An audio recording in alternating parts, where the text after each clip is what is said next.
Durante 3 años mi marido pensó que mi silencio era su misión. Creía que era el rey de su castillo en La Moraleja y que yo era la pobre huérfana a la que había salvado de una vida mediocre. Estaba tan enamorado de su propia voz que nunca se detuvo a escuchar lo que mi quietud realmente decía. Recuerdo el momento exacto en que firmó su sentencia. Fue cuando puso los papeles del divorcio sobre la bandeja de plata justo al lado de los aperitivos que yo misma había preparado con mis manos hinchadas.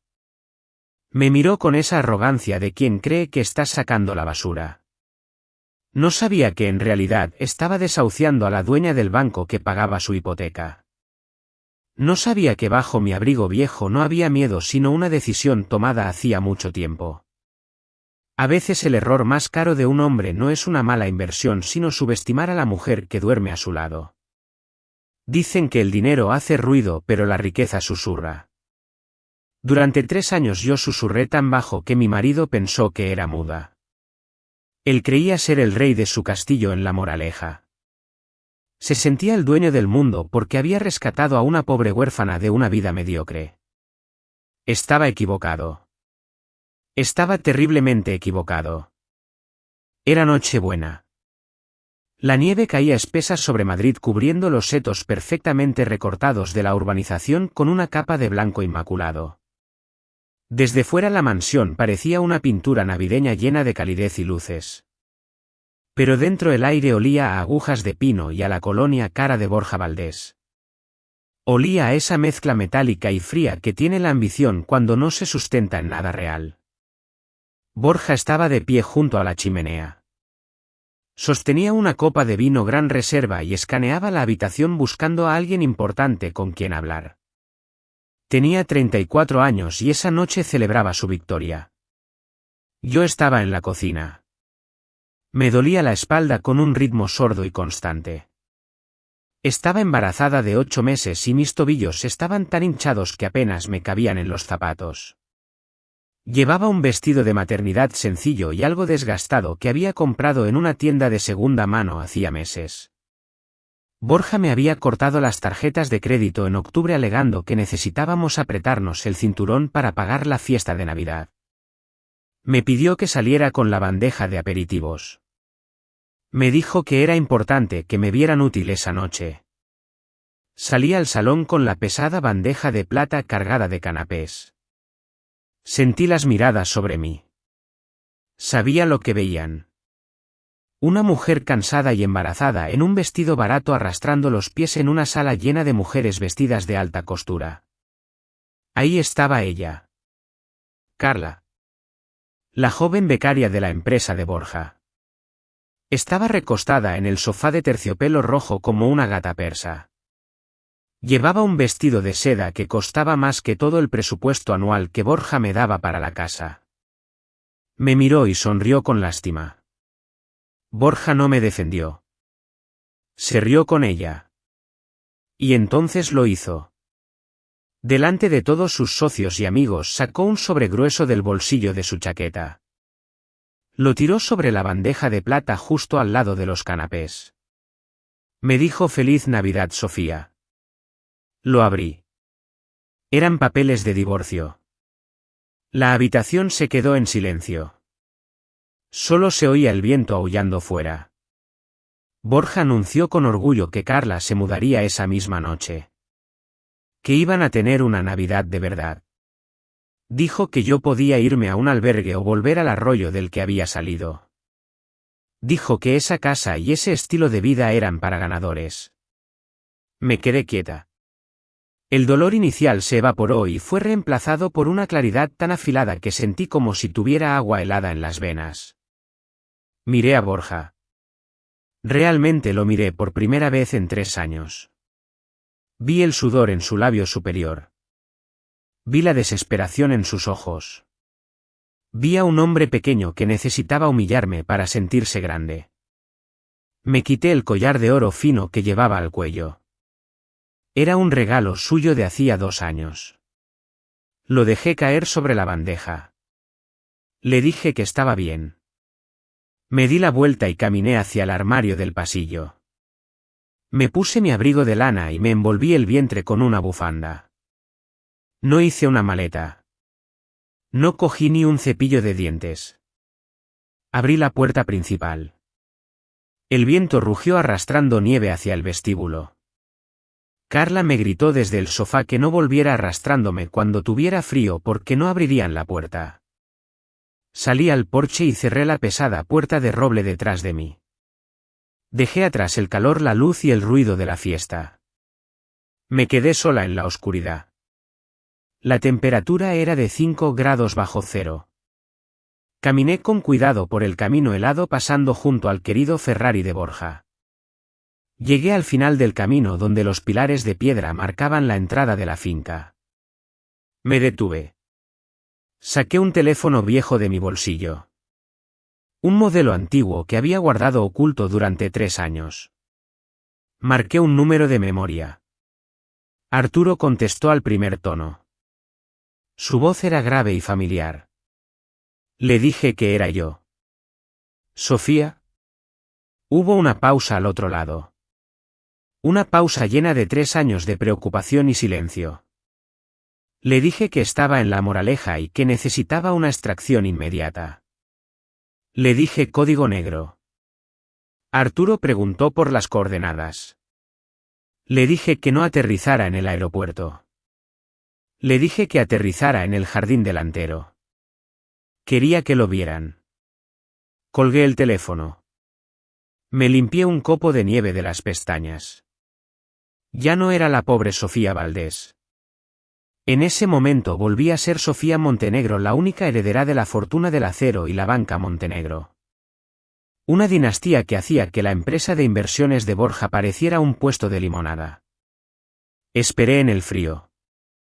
De repente las copas de cristal en la mesa del comedor de Borja debieron empezar a vibrar.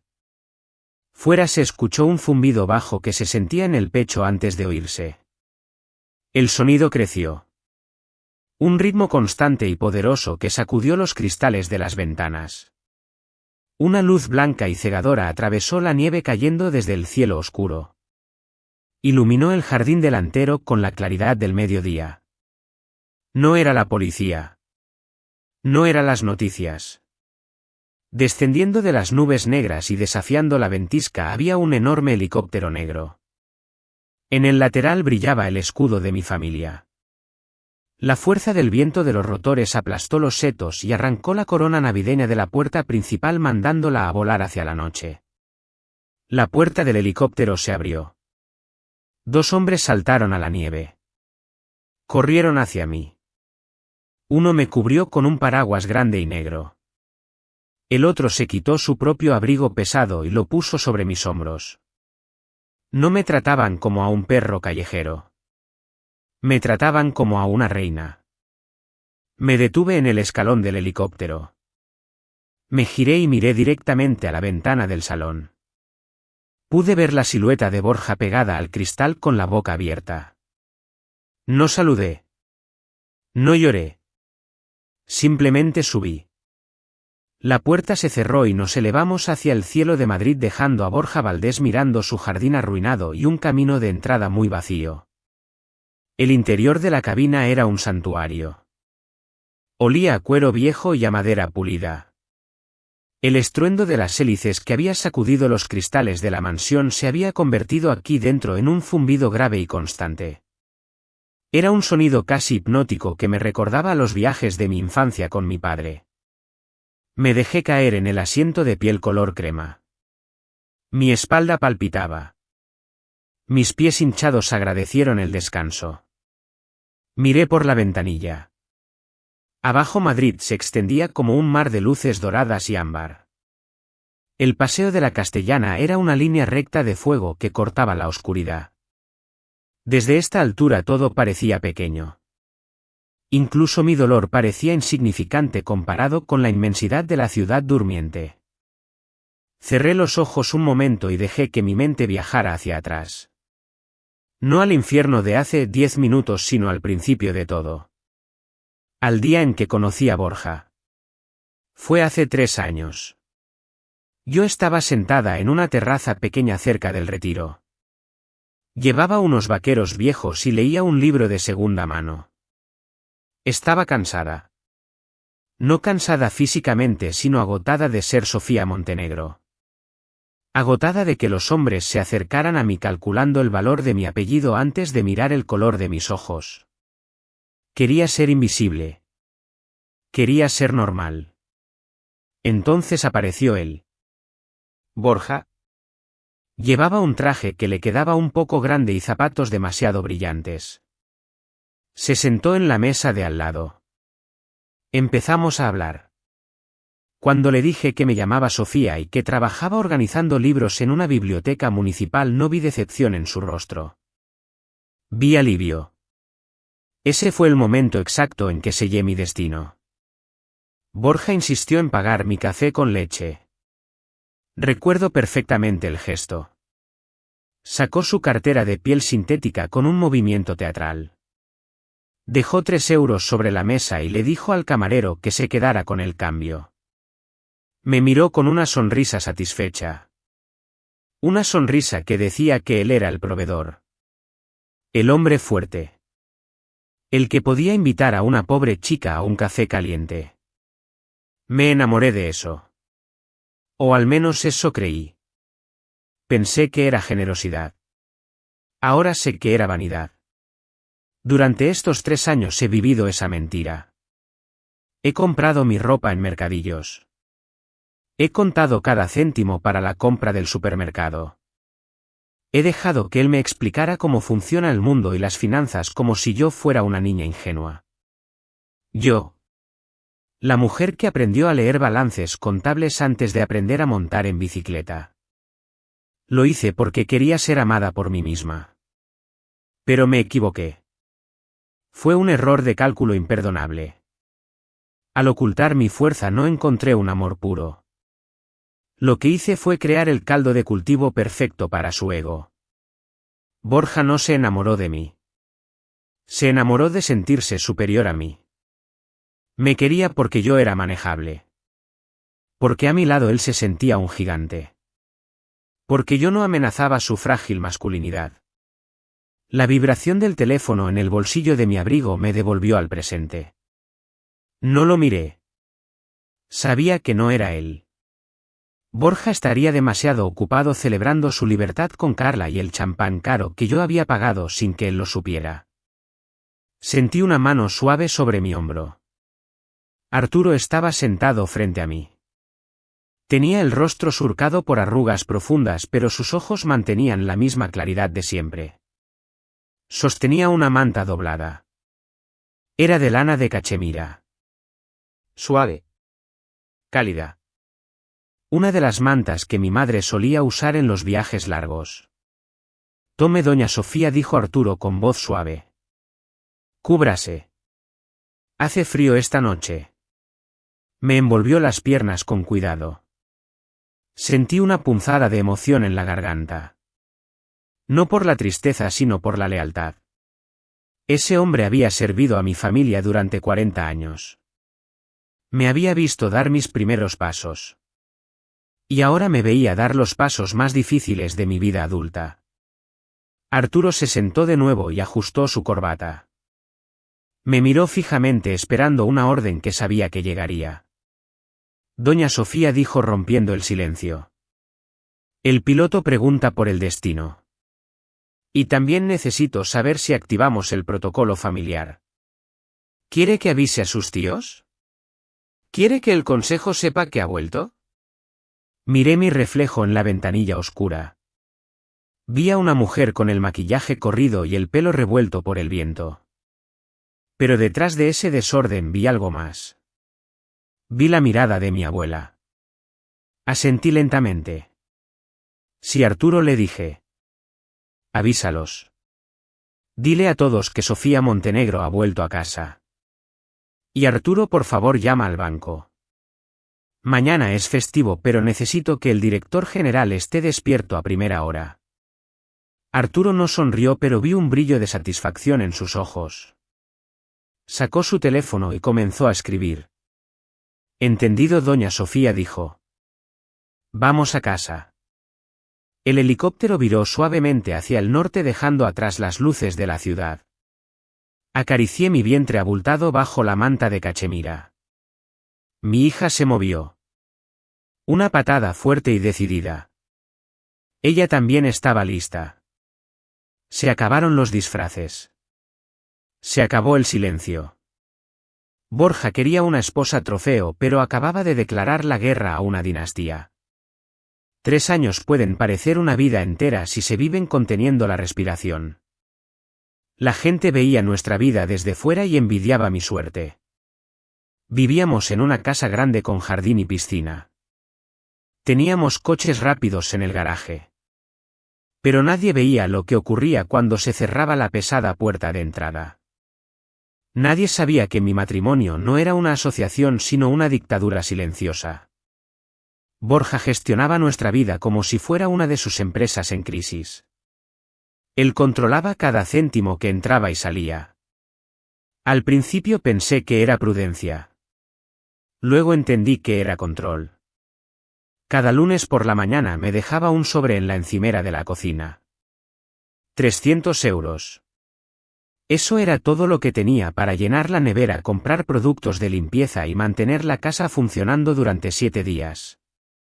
Me obligaba a guardar los tickets de compra. Los viernes por la noche se sentaba en su despacho con una calculadora y revisaba mis gastos. Si faltaba un euro me miraba con esa decepción paternalista que tanto le gustaba ensayar. Me preguntaba en qué capricho tonto había malgastado su dinero. Yo nunca le dije que ese dinero extra solía ir a comprarle la marca de café que a él le gustaba porque el presupuesto no alcanzaba. Simplemente bajaba la cabeza y pedía perdón. Su desprecio se extendía a mi forma de vestir. Borja estaba obsesionado con las apariencias.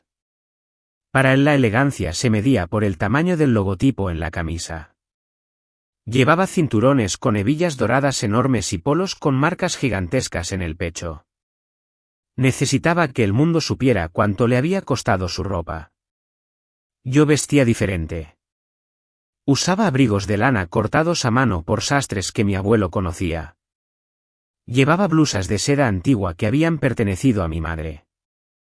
Eran prendas que no tenían etiquetas ni logotipos brillantes, pero que valían más que todo el armario de Borja junto. Él no lo entendía. Me miraba antes de salir a cenar y resoplaba. Me decía que parecía una bibliotecaria de pueblo. Me decía que me comprara algo moderno, algo que se viera caro. Yo sonreía tristemente y le decía que estaba cómoda así. Hubo una noche que recuerdo con especial claridad. Fue el punto de inflexión. Era nuestro 2º aniversario. Quise sorprenderle. Fui a una bodega especializada y compré una botella de vino muy especial. Era un Vega Sicilia único de una añada antigua. Una botella discreta, oscura y llena de polvo que costaba más de 500 euros. La pagué con el dinero que había ahorrado vendiendo unos pendientes de mi comunión porque Borja no me daba acceso a las cuentas. Cuando la puse en la mesa él la miró con asco. Agarró la botella y leyó la etiqueta desgastada. Se rió. Me preguntó si me habían timado en el supermercado de la esquina. Me gritó por gastar dinero en vino viejo cuando podíamos haber comprado champán francés de marca conocida. Dijo que yo no tenía paladar ni clase. Que siempre sería una pobretona intentando encajar. Esa noche él no probó el vino. Se sirvió un whisky barato y se fue a ver la televisión. Yo me quedé sola en la cocina. Abrí la botella. Me serví una copa. El vino era magnífico. Sabía a tierra y a historia.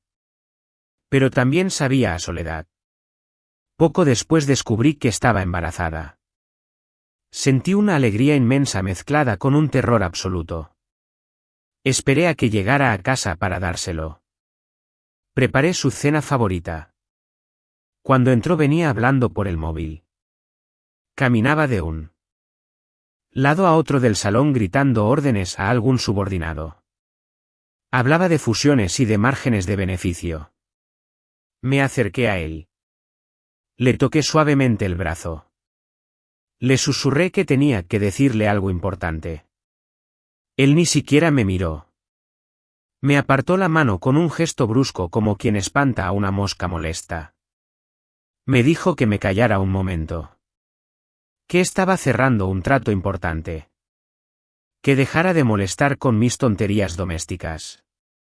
Me quedé allí de pie en medio del salón con la prueba de embarazo en el bolsillo de mi delantal.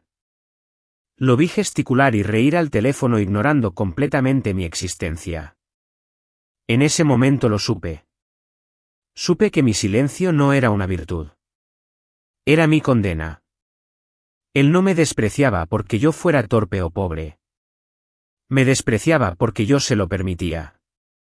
Me fui a la cama sin cenar y sin decirle nada. Él nunca preguntó qué era aquello tan importante. Y yo aprendí a guardar el secreto igual que guardaba los tickets de la compra. En silencio. Entonces apareció Carla. No fue como en las telenovelas donde la amante es un secreto oscuro guardado bajo 7 llaves. No. Borja trajo su traición a casa y la sentó en mi sofá. La presentó como la nueva becaria de la empresa. Dijo que era brillante. Dijo que tenía hambre de éxito. Lo que no dijo fue que tenía hambre de todo lo demás. Carla tenía 22 años. Era todo ruido y color. Llevaba faldas cortas y tacones demasiado altos para una oficina. Se reía de todos los chistes de Borja, incluso de los que no tenían gracia. Especialmente de esos. Borja florecía bajo esa atención barata. Se hinchaba como un pavo real. Yo lo observaba desde la cocina mientras preparaba café para los dos. Veía cómo él se inclinaba hacia ella. Veía cómo ella le tocaba el brazo fingiendo inocencia. Borja me miraba a mí y luego la miraba a ella. Y en sus ojos veía la comparación. Yo era el silencio. Ella era el aplauso, y yo era la realidad aburrida de las facturas y la casa. Ella era la fantasía de que él era un hombre poderoso y seductor. Una tarde de noviembre Borja llegó a casa con prisa. Me pidió que le planchara su camisa blanca favorita. La de algodón egipcio. Me dijo que tenía una cena con un inversor de Londres. Dijo que era vital para la empresa. Saqué la tabla de planchar. El vapor subió caliente y húmedo. Mientras pasaba la plancha por el cuello de la camisa lo olí. No era mi perfume. No era el olor a limpio del detergente que yo usaba. Era un olor dulzón. Vainilla y almizcle barato. Un perfume de supermercado que intentaba ser sofisticado. Me detuve. La plancha seguía soltando vapor. Borja entró en la habitación ajustándose el cinturón. Me preguntó si ya estaba lista. Le entregué la camisa. Estaba caliente entre mis manos. No le dije nada. No le pregunté por qué su camisa olía a otra mujer antes de salir de casa. Simplemente le miré a los ojos. Él sostuvo mi mirada un segundo y luego se giró hacia el espejo. Se gustaba demasiado a sí mismo como para notar mi dolor. Unos días después trajo a Carla a casa un domingo. Dijo que tenían que revisar unos balances urgentes. Nos sentamos en el salón. Yo serví té en las tazas de porcelana fina de mi abuela. Carla miró a su alrededor arrugando la nariz. Este salón es un poco triste, ¿verdad?, dijo ella. Esos sillones de terciopelo son muy antiguos. Parece un museo. Deberías poner muebles blancos, Borja. Algo moderno. Algo con luz. Apreté el asa de la tetera. Esos sillones eran antigüedades del siglo XIX. Eran piezas únicas que habían estado en el palacio de mi familia en Sevilla. Eran historia. Eran arte. Esperé a que Borja la corrigiera. Esperé a que él defendiera nuestro hogar. Pero Borja se rió. Una risa nerviosa y complaciente. Tienes razón, Carla, dijo él. Sofía tiene gustos muy anticuados. Es un poco rancia para la decoración. Cuando cerremos el trato del trimestre cambiaremos todo esto. Tiraremos estos trastos viejos. En ese momento algo se rompió dentro de mí. No fue el corazón. El corazón ya estaba agrietado. Fue la esperanza. Me di cuenta de que mi amor no podía salvarle. Yo había creído ingenuamente que si le amaba lo suficiente él dejaría de necesitar la aprobación de los demás. Me equivoqué. Borja era un pozo sin fondo. No necesitaba una compañera de vida. Necesitaba un espejo que le devolviera una imagen mejorada de sí mismo. Yo era un espejo honesto. Y él odiaba lo que veía en mí. Carla era un espejo deformante. Ella le hacía creer que era un rey. Recogí las tazas de té en silencio. Dejé que siguieran hablando de modernidad y futuro. Yo ya no estaba allí. Mi cuerpo seguía sirviendo galletas, pero mi mente ya estaba haciendo las maletas. Entendí que la verdadera pobreza no estaba en mi cuenta bancaria vacía.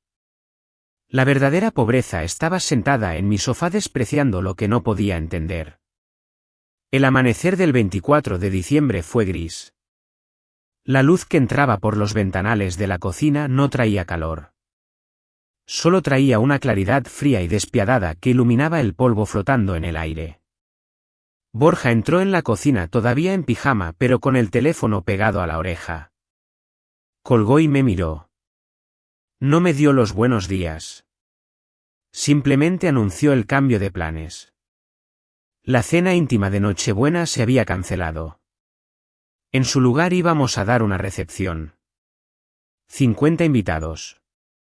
Socios. Inversores. Gente útil. Y Carla. Por supuesto Carla vendría. Le pregunté si había llamado a una empresa de camareros. Borja soltó una carcajada seca. Me miró el vientre abultado y luego me miró las manos. Me dijo que no íbamos a tirar dinero contratando servicio externo cuando yo estaba en casa todo el día sin hacer nada. Dijo que necesitaba ahorrar para impresionar a los socios con el alcohol caro. Así que pasé el día de Nochebuena de pie. 8 meses de embarazo. Mis pies ardían. Mi espalda gritaba. Pelé gambas. Preparé canapés. Horneé carne. Cada vez que me sentaba un momento para recuperar el aliento, Borja aparecía por la puerta para preguntarme si ya estaba listo el hielo o si había limpiado las copas de cristal bueno. No me sentí triste. Me sentí lúcida. Mientras cortaba el pan sentí que algo cambiaba dentro de mí. El miedo se evaporó. La sumisión se secó. Empecé a despedirme de la casa en mi cabeza. Me despedí de la encimera de granito. Me despedí de la ventana que daba al jardín nevado. Ya no era mi hogar. Era mi prisión y la puerta estaba a punto de abrirse. A las 7 de la tarde subí al dormitorio para vestirme. Abrí el fondo de mi armario y saqué una funda de tela. Dentro estaba el vestido de terciopelo. Azul oscuro de mi madre. Era una pieza clásica. Sobre. Elegante. Me recordaba a ella. Me recordaba quién era yo antes de convertirme en la sombra de Borja. Borja entró en la habitación. Ya llevaba puesto su smoking. Olía a loción cara y a nervios. Me vio con el vestido en la mano. Su cara se torció en una mueca de disgusto. Cruzó la habitación en 2 zancadas. Me arrancó el vestido de las manos. No te vas a poner esos trapos viejos, Sofía dijo con voz sibilante. Pareces una monja de clausura. Esta noche necesito una esposa trofeo, no una viuda triste. No me avergüences delante de mi gente. Caminó hacia la papelera del rincón. Tiró el vestido de mi madre dentro. Lo empujó hacia el fondo con el pie. Ponte el vestido premamá que compraste en el mercadillo, ordenó. Al menos ese no llama la atención. Y date prisa. Los invitados están llegando. Salió de la habitación dando un portazo. Me quedé mirando la papelera. No rescaté el vestido. No lloré. Me acerqué a mi joyero y saqué las pocas cosas que realmente me importaban. Un relicario con la foto de mis padres. El anillo de sello de mi abuelo. Los guardé en el bolsillo de mi abrigo en el armario de la entrada. Fui al lavadero. Cerré la puerta con pestillo. Saqué el teléfono antiguo que escondía detrás de los productos de limpieza. Mis manos no temblaban. Estaban firmes como el acero. Marqué el número. Arturo contestó al segundo tono. Arturo, dije. Soy yo. Prepara el plan B. Sí. Esta noche. Quiero salir de aquí. Colgué. Me miré en el espejo pequeño del lavadero. Me alisé el cabello. Me puse el vestido barato que Borja quería que llevara. Pero ya no veía a la mujer sumisa en el reflejo. Veía una tormenta a punto de estallar. Salí al pasillo. Desde abajo llegaba el ruido de voces y risas falsas. El timbre de la puerta sonó. Respiré hondo. Era la hora. Bajé las escaleras para servir la última cena de mi vida anterior. El aterrizaje fue suave. Casi imperceptible. Cuando las aspas del helicóptero dejaron de girar, el silencio del campo inundó la cabina. No era el silencio tenso y cargado de reproches de mi casa con Borja. Era un silencio antiguo. Un silencio que olía a tierra mojada, a encina y a paz. Estábamos en la finca familiar a las afueras de Madrid. Un lugar donde los muros de piedra tenían 300 años y donde el tiempo parecía moverse a otro ritmo. La puerta se abrió. El aire frío de la sierra me golpeó la cara, pero esta vez no me hizo temblar. Al pie de la escalerilla no había nieve sucia ni miradas de desprecio. Había una fila de personas esperando. Carmen, el ama de llaves que me había peinado cuando era niña, estaba allí. Llevaba su uniforme impecable, pero sus ojos estaban llenos de lágrimas contenidas. No se abalanzó sobre mí. Sabía guardar las formas. Pero cuando me acercó una manta térmica y me rozó la mano, sentí todo el amor que me había faltado en los últimos 3 años. Bienvenida a casa, doña Sofía, dijo ella con voz quebrada. La cena está lista. Y hemos encendido las chimeneas en el ala este. Entrar en el vestíbulo de la casa solariega fue como volver a respirar después de haber estado bajo el agua. La casa de Borja en La Moraleja parecía un escaparate de tienda de muebles. Todo era brillante, nuevo y frío. Aquí la madera crujía bajo mis pies. Las alfombras estaban desgastadas por generaciones de pasos firmes. Los retratos de mis antepasados me miraban desde las paredes. Ya no era la esposa trofeo que servía canapés. Ya no era la bibliotecaria pobre. Caminé por el pasillo y sentí que la espalda se me enderezaba. Llevaba en mi vientre a la siguiente generación de los Montenegro. Tenía la obligación de ser fuerte. No por mí, sino por ella. El doctor Arriaga estaba esperando en el salón azul. Era el médico de la familia desde antes de que yo naciera. Un hombre canoso con manos de santo y una discreción absoluta. Me hizo sentar en el sofá. Me tomó la tensión. Escuchó el latido de mi bebé con su estetoscopio antiguo. La niña es fuerte, doña Sofía, dijo el doctor guardando sus instrumentos. Tiene el corazón de un roble. Pero usted está agotada. Tiene los niveles de estrés por las nubes. Necesita descanso absoluto. Nada de disgustos. Nada de noticias. Asentí. Me sentía segura. Me sentía protegida por muros que ningún banco podía embargar. Entonces entró Arturo. Se había cambiado su abrigo por una chaqueta de interior. Traía una carpeta de piel bajo el brazo y una copa de caldo caliente en la mano. Me entregó el caldo primero. Esperó a que diera el primer sorbo antes de hablar de negocios. Doña Sofía, dijo Arturo con su tono profesional. He contactado con el jefe de seguridad del Grupo Montenegro.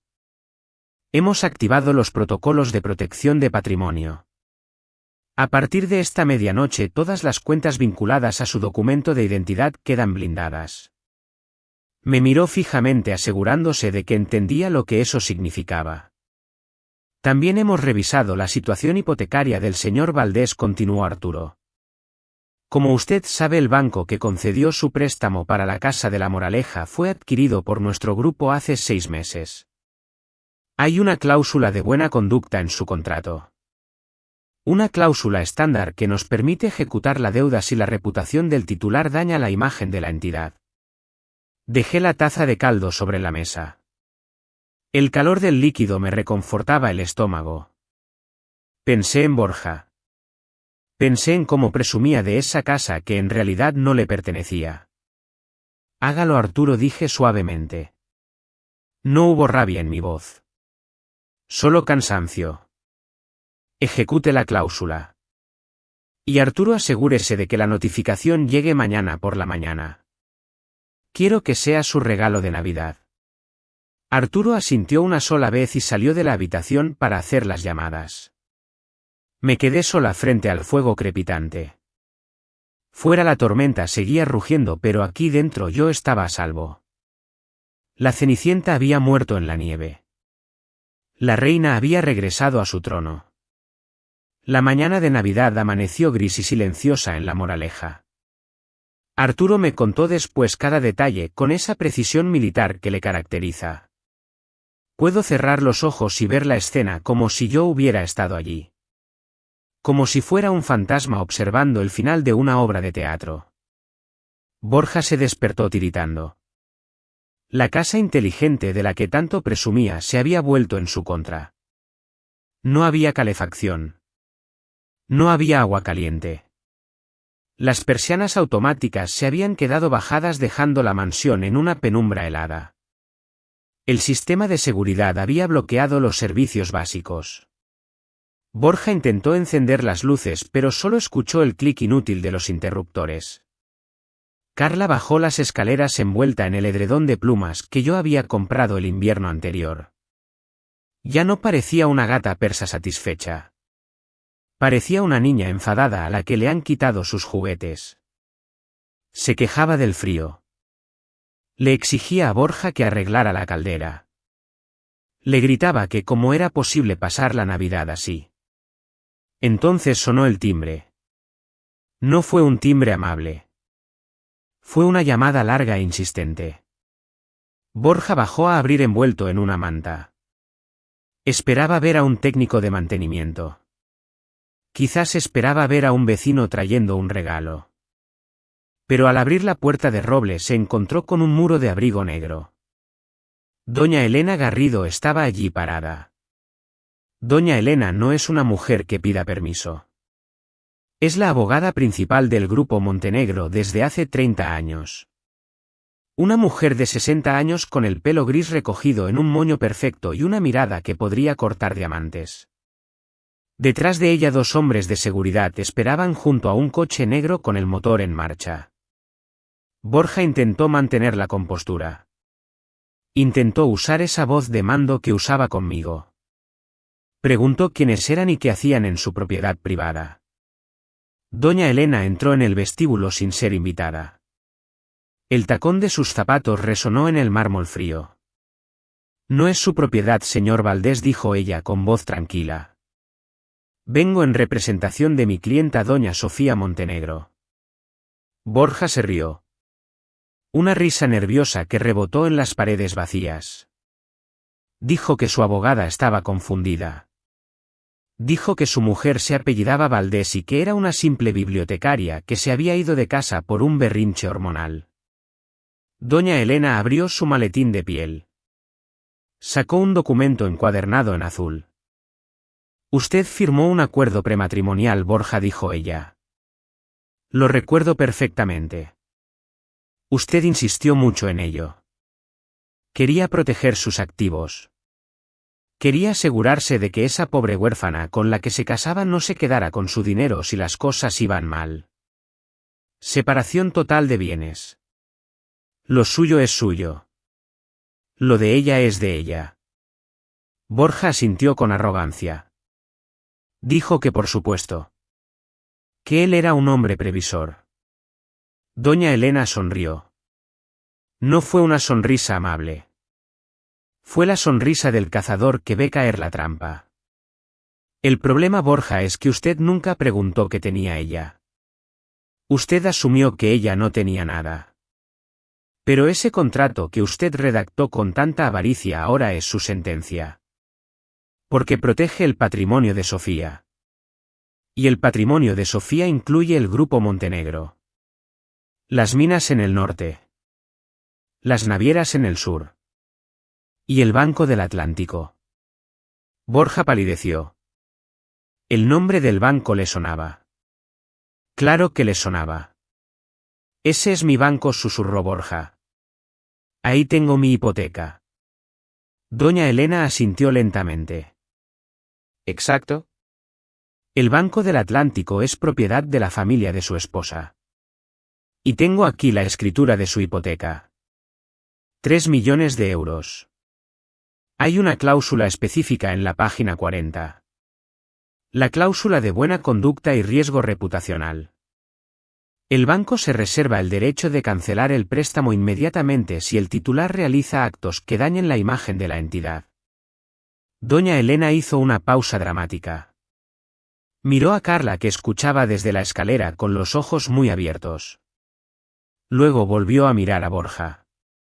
Echar a su esposa embarazada a la nieve en Nochebuena para meter a su amante en casa es un riesgo reputacional grave, Borja. El banco ha ejecutado la cláusula esta mañana. Debe pagar la totalidad del préstamo hoy mismo. 3 millones de euros. O debe desalojar la propiedad. Borja empezó a temblar. No por el frío, sino por el terror. Dijo que eso era ilegal. Que tenía dinero. Que tenía acciones en su empresa. Sus acciones no valen nada, le corrigió doña Elena sacando otro papel. Su empresa ha sido auditada esta madrugada. Se han encontrado irregularidades graves. Sus cuentas personales han sido congeladas por la investigación. Ahora mismo, señor Valdés, usted no tiene ni para pagar un café. Se hizo un silencio absoluto en el vestíbulo.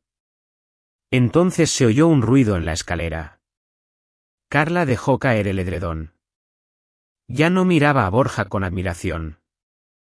Lo miraba con asco. Lo miraba como se mira a un insecto pisado. Espera, dijo Carla con voz aguda. ¿Me estás diciendo que está arruinado? ¿Que no tiene casa? ¿Que no tiene dinero? Doña Elena ni siquiera miró a la chica. Solo asintió levemente. Tiene 0 euros, señorita, confirmó la abogada. Y una deuda de 3 millones. Carla soltó una risa incrédula. Bajó los escalones corriendo. Pasó por delante de Borja sin tocarlo. Fue al salón y cogió su bolso de marca. Me voy, dijo ella. No pienso quedarme aquí pasando frío con un perdedor. Me dijiste que eras un socio. Me dijiste que eras rico. Eres un fraude, Borja. Borja intentó detenerla. Le suplicó. Le dijo que era un error. Que lo arreglaría. Pero Carla ya estaba abriendo la puerta. Salió a la nieve con sus tacones altos y no miró atrás ni una sola vez. Borja se quedó solo en el vestíbulo. Arruinado. Abandonado. Y humillado. Doña Elena cerró su maletín. Tiene 1 hora para sacar sus cosas personales, dijo ella mirando su reloj. Y cuando digo personales me refiero a su ropa y su cepillo de dientes. Los muebles, los cuadros y los coches están a nombre de la sociedad de gananciales que en realidad pertenece al banco. Feliz Navidad, señor Valdés. Yo no estaba allí para verlo. Pero cuando me lo contaron no sentí alegría. Tampoco sentí pena. Solo sentí que el orden natural de las cosas se había restablecido. La mentira tiene las patas muy cortas. Y la arrogancia siempre pasa factura. Señoras y señores que me escuchan. Hemos visto cómo se rasga el velo de la ilusión de Borja. Hemos visto cómo su castillo de naipes se derrumba ante la verdad de la ley y la dignidad.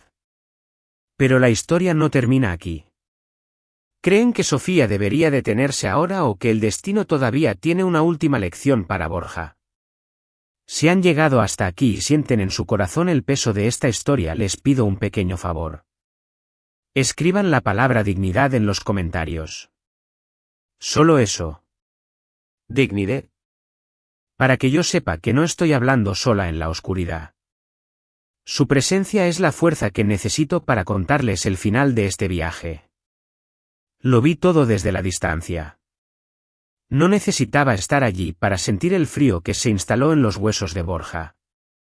Arturo me mantenía informada con esa eficacia discreta que tienen los hombres que han visto caer imperios más grandes. La caída de Borja no fue un estallido ruidoso. Fue un desmoronamiento lento y agónico. Fue como ver un edificio antiguo ceder ante el peso de sus propios cimientos podridos. Yo no tuve que atacar. No tuve que difamarle. Simplemente dejé que la maquinaria del mundo real hiciera su trabajo. En Madrid las noticias vuelan más rápido que el viento de la sierra. Especialmente las malas noticias. Al día siguiente de Navidad Borja intentó ir a su oficina. Se puso su mejor traje aunque estaba arrugado porque había dormido en un motel barato de carretera. Llegó a la puerta de cristal de su empresa con la barbilla alta intentando fingir que seguía siendo el león de la manada. Pero su tarjeta de acceso no funcionó. La luz roja parpadeó una y otra vez. El guardia de seguridad, un hombre al que Borja nunca había saludado en 3 años, ni siquiera le abrió la puerta. Simplemente le señaló una caja de cartón que había en la acera. Dentro estaban sus cosas. Una foto enmarcada. Una grapadora. Y su taza de café con la frase "el mejor jefe del mundo". Borja se quedó allí parado en la calle. La gente pasaba a su lado y apartaba la mirada. En el mundo de la alta finanza nadie quiere estar cerca de un cadáver financiero. El fracaso es contagioso y Borja apestaba a ruina. Sacó su teléfono móvil. Empezó a llamar. Llamó a Pedro. A Luis. A todos esos hombres que habían bebido su whisky de Malta en Nochebuena. A todos los que le palmearon la espalda y le dijeron que era un genio. Nadie contestó. Algunos colgaron al primer tono. Otros simplemente dejaron que sonara hasta que saltó el contestador. Borja descubrió de la manera más dura que no tenía amigos. Tenía parásitos. Y los parásitos buscan otro huésped cuando el primero se seca. Pero el golpe final no fue perder el trabajo. Fue perder su identidad. Arturo me contó que la grúa llegó al motel 2 días después. Borja había aparcado su preciado Porsche en la puerta. Era lo último que le quedaba. Su símbolo de estatus.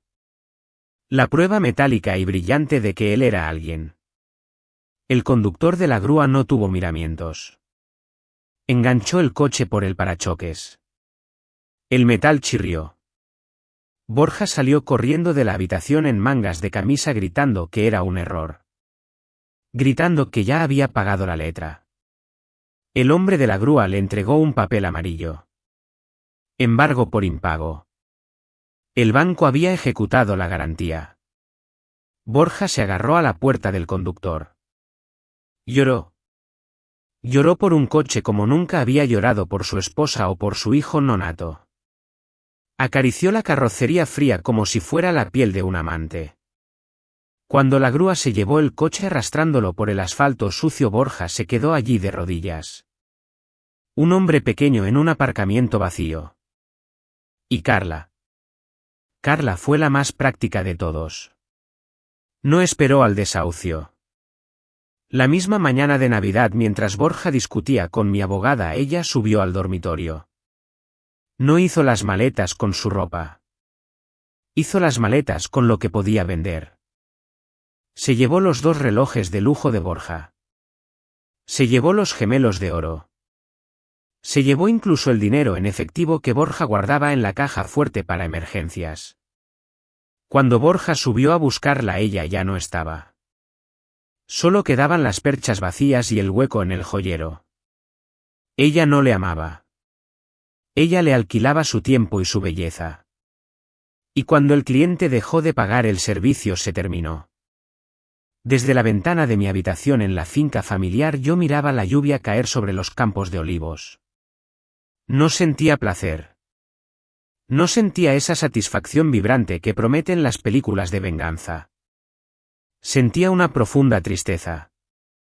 Me dolía el corazón al ver la verdad desnuda. El hombre con el que había compartido mi cama durante 3 años no era un monstruo poderoso. Era un ser humano patético y asustado. Todo su poder residía en su cartera. Sin ella no era nada. No tenía valores. No tenía lealtad. No tenía nada que le sostuviera cuando soplaba el viento. Me llevé la mano al vientre. Mi hija estaba segura. Ella crecería sabiendo que el valor de una persona no se mide por la marca de su coche sino por la fuerza de su palabra. Borja había perdido todo no porque yo se lo quitara sino porque nunca tuvo nada que fuera verdaderamente suyo.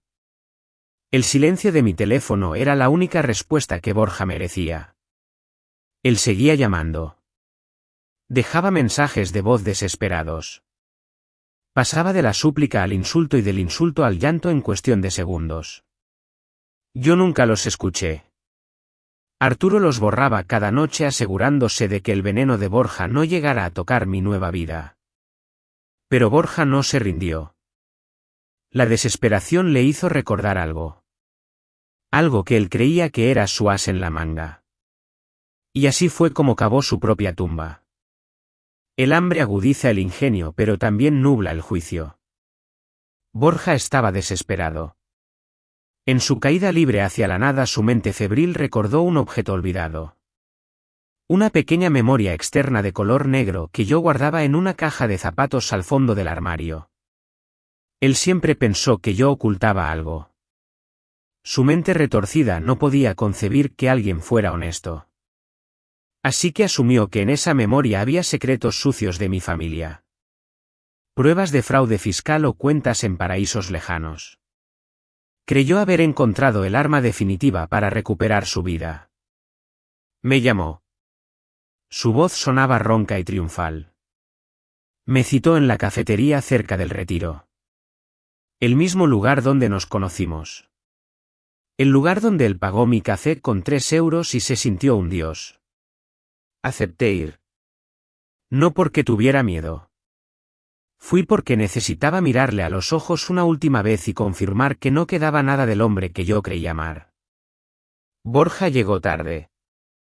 Llevaba la misma ropa de hacía días. Se sentó frente a mí y puso la memoria negra sobre la mesa. La cubrió con su mano sucia como si protegiera un diamante. Me pidió 5 millones de euros. Dijo que era el precio de su silencio. Dijo que si no le pagaba enviaría esos documentos a la prensa. Dijo que destruiría el apellido Montenegro para siempre. Lo miré. Sentí una pena infinita. No por mí sino por él. Suspiré y le dije la verdad. Le expliqué que esa memoria no contenía secretos bancarios. Le dije que dentro solo había fotografías. Cientos de fotos de los comedores sociales que mi familia financia en el sur. Fotos de niños sonriendo. Fotos de ancianos comiendo caliente. Le dije que dejé esa memoria allí hace 3 años a propósito. Fue una prueba. Quería ver si respetaba mi privacidad. Durante 3 años él nunca la tocó porque no le importaba quién era yo. Ahora la tocaba solo para hacerme daño. Borja retiró la mano como si el plástico quemara. Su cara se descompuso. Entonces le señalé al hombre sentado 2 mesas más atrás. Le dije que era un notario y que mi abogada doña Elena estaba escuchando todo a través de mi teléfono. Le dije que acababa de cometer un delito de intento de extorsión y chantaje. Todo estaba grabado. Me levanté de la silla. Dejé un billete de 50 euros sobre la mesa para pagar su café y el mío. Fue mi última caridad. Le dije adiós, Borja. Y salí de la cafetería sin mirar atrás, dejándole a solas con su avaricia y con la policía que ya venía de camino. Han pasado 5 años desde aquella noche. La nieve que cubría La Moraleja es ahora solo un recuerdo lejano. Hoy el sol de primavera calienta los muros de piedra de la finca Montenegro. Estoy sentada en el banco del jardín. Frente a mí los rosales que el helicóptero destrozó aquella noche han vuelto a crecer. Son más fuertes ahora. Sus raíces se agarran a la tierra con una firmeza nueva. Borja no está en una celda oscura. La justicia a veces toma caminos más sutiles. El juez le condenó a 2 años de trabajos en beneficio de la comunidad y a una inhabilitación permanente para ejercer cargos financieros. No está preso entre barrotes de hierro, pero vive en una cárcel mucho peor para un hombre como él. Vive en la cárcel de la irrelevancia. A veces me cuentan que lo han visto. Dicen que trabaja limpiando los parques públicos de la zona sur de Madrid. Dicen que lleva un chaleco reflectante amarillo y que barre las hojas secas con la cabeza gacha. Ya no lleva trajes de marca. Ya no grita órdenes a nadie. Cuando se cruza con antiguos conocidos, ellos cruzan la acera. En Madrid la muerte social es más fría que el invierno. Ha perdido su nombre. Ahora solo es el hombre que intentó vender a su familia. Yo no siento satisfacción al saberlo. Tampoco siento pena. Simplemente siento el sosiego de saber que cada uno está exactamente donde debe estar. Mi hija corre por el césped persiguiendo a una mariposa. Se llama Aurora. Le puse ese nombre porque ella fue mi amanecer después de la noche más larga. Tiene los ojos de mi padre y la risa libre de quien nunca ha conocido el miedo. No sabe quién es Borja. Un día se lo contaré. Pero no le hablaré de odio. Le contaré su historia como una fábula con moraleja. He utilizado mi herencia para crear la Fundación Aurora. No construimos muros altos para protegernos del mundo. Construimos escuelas. Damos becas a mujeres que necesitan empezar de cero. Mujeres que como yo pensaron que su silencio era su única opción. Mientras veo a mi hija jugar pienso en las 3 lecciones que me dejó esta cicatriz. La primera es simple. Nunca debemos juzgar un libro por su cubierta. Borja pensó que yo era débil porque era callada.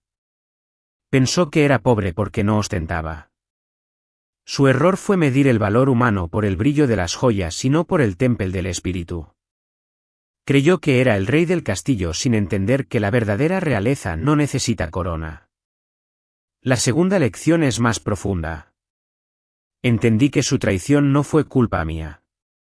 No fue porque yo no fuera suficiente. Fue. La historia de Sofía termina aquí. Ahora me gustaría conocer su opinión. ¿Qué piensa usted sobre la decisión final de Sofía de no buscar venganza sino simplemente seguir adelante con dignidad? ¿Habría actuado usted de manera diferente si hubiera estado en su lugar? Por favor, comparta sus reflexiones en la sección de comentarios. Le prometo que leo con atención cada una de sus palabras. Si este relato le ha hecho pensar o ha despertado algún sentimiento en su interior, no olvide dejar un me gusta. Comparta esta historia con esa persona especial que sabe que también se emocionará y suscríbase al canal para no perderse los misterios que están por venir. Nos vemos en la siguiente historia. Y quién sabe. Quizás la próxima vez el protagonista sea usted. El propósito de este vídeo es combinar educación y entretenimiento. A través de su contenido, buscamos transmitir lecciones de vida y reflexiones a los espectadores. Los nombres de los personajes, las situaciones y las ubicaciones han sido modificados a partir de historias reales e información recopilada con el fin de proteger la privacidad y la identidad de personas y organizaciones. Se recomienda precaución antes de ver o escuchar el vídeo.